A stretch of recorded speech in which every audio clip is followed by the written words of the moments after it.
Hey there, everyone.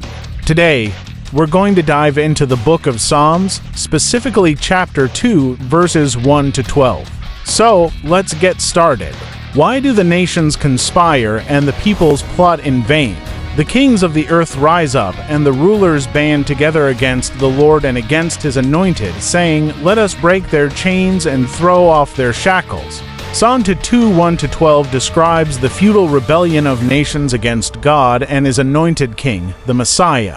It emphasizes God's sovereignty and the ultimate triumph of his divine plan, urging rulers to submit to his authority. Verses 1 to 3.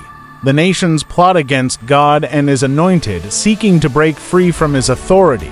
Verses 4 to 6. God, in heaven, laughs at their schemes and declares that he has set his king on Zion, his holy hill.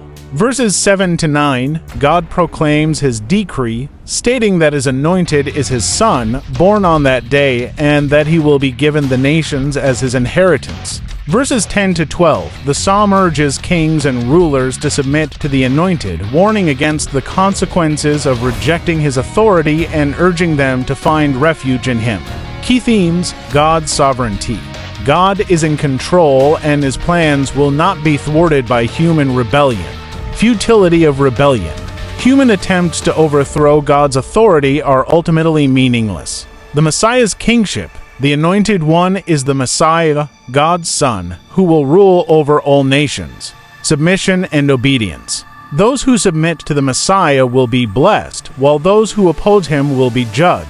How can I apply Psalm 2 to my life? Psalm 2 can be applied to life by recognizing God's ultimate authority and reign, even amidst rebellion and turmoil. It encourages believers to trust in God's plan, submit to his Son Jesus, and find peace in his sovereign control. Here's a more detailed breakdown. Recognize God's sovereignty. Psalm 2 highlights that God is in control, even when the world seems chaotic. It reminds us that despite the rebellion of nations and rulers, God's ultimate plan will prevail. Trust in Jesus Christ.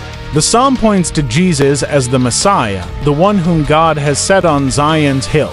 By trusting in Jesus, believers can find refuge and peace, knowing God's plan is being fulfilled. Submit to God's authority. Psalm 2 calls for submission to God's authority and to his Son Jesus. This includes serving him with reverence, rejoicing in his reign, and giving homage to the Son.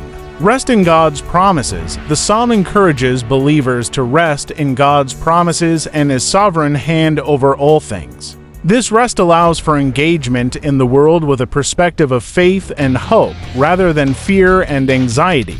Live with hope. And there you have it, folks. A brief look at the book of Psalms, chapter 2, verses 1 to 12.